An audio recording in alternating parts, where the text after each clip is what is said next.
Alors ce soir, ça y est, c'est officiel, c'est le Battery Day. Alors tout ce qu'il faut savoir sur le Battery Day de ce mardi, donc sur businessam.be.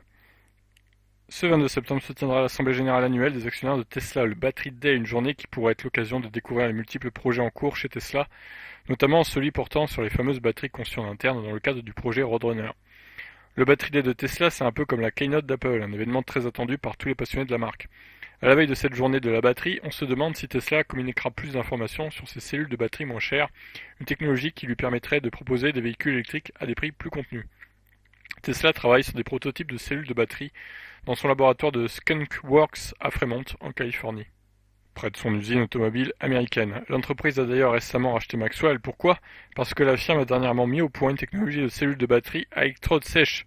Cette formule combinée aux travaux de recherche de Tesla permettrait d'obtenir une densité d'énergie plus forte, le tout à un prix plus compétitif. L'autonomie des batteries sera également plus longue. Les Model S et Model X pourraient être les premiers véhicules Tesla à en être équipés. Tesla s'est efforcé d'améliorer de plus de 70% la densité énergétique de ses cellules de batterie et d'améliorer également la densité de leur puissance. Tesla cherche en effet à réduire ses coûts de production, à augmenter la durée de vie et la vitesse de chargement de ses batteries tout en veillant à ce qu'elles soient sûres pour une utilisation dans les véhicules électriques. Selon Conrad Leisen, analyste spécialisé dans les véhicules à énergie renouvelable chez Auto Forecast Solutions, Windows, il y avait longtemps, merci Windows. De nombreux constructeurs automobiles convoitent une place de choix sur le marché des véhicules électriques, qui représente environ 3,5% de véhicules neufs.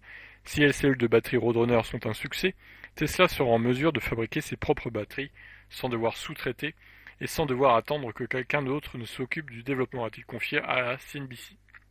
Dans un tweet, Elon Musk a annoncé que ces nouveautés importeraient la production à son terme, plus particulièrement les semi-Cybertruck et Roadster, mais qu'aucune production à grande échelle ne sera envisageable avant 2022. Donc le tweet en question est là, juste là, du coup. Elon Musk a également souligné la difficulté d'évaluer la taille de la production. Le CEO a également précisé qu'il continuera de se procurer des batteries chez Panasonic. Alors, la Gigafactory de Berlin, le Battery Day pourrait être aussi l'occasion pour les amateurs de découvrir d'autres sites de production, notamment pour ces batteries tant attendues. Certaines personnes s'attendent aussi à ce que Tesla annonce fournir d'autres marques de véhicules électriques dans le futur. Le constructeur automobile pourrait aussi évoquer la construction de points de recharge ultra rapides dans de grandes villes ou encore la création d'une entreprise qui alimenterait les réseaux électriques. Il se pourrait ainsi que Tesla communique plus d'informations sur sa Gigafactory de Berlin. Le démarrage des travaux était programmé pour début 2020 avec une date d'ouverture initialement prévue en juillet 2021. L'usine permettra de fabriquer des batteries et des groupes motopropulseurs à destination des voitures Tesla. Elle servira également de lieu d'assemblage pour le modèle Y annoncé en mars 2019. Cet engouement s'est également traduit par un comeback en bourse. Alors que les actions de Tesla avaient chuté de plus de 20% la semaine dernière, l'enseigne a fait un retour en force à l'aube du Battery Day, avec un rebond de 30% en 4 séances. D'accord. Ça joue vraiment au yo-yo, hein. Clairement les actions de Tesla, c'est incroyable.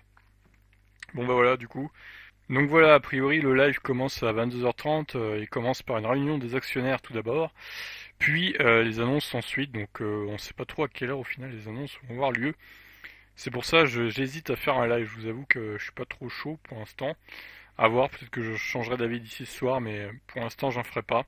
Bon, toujours est-il que même si je fais pas de live, au final je ferai un débrief dans une vidéo demain de toutes les annonces qui ont été annoncé lors de ce Battery Day Tesla. Bon bah sur ce, je vous laisse, peut-être à ce soir ou à demain. Allez, ciao.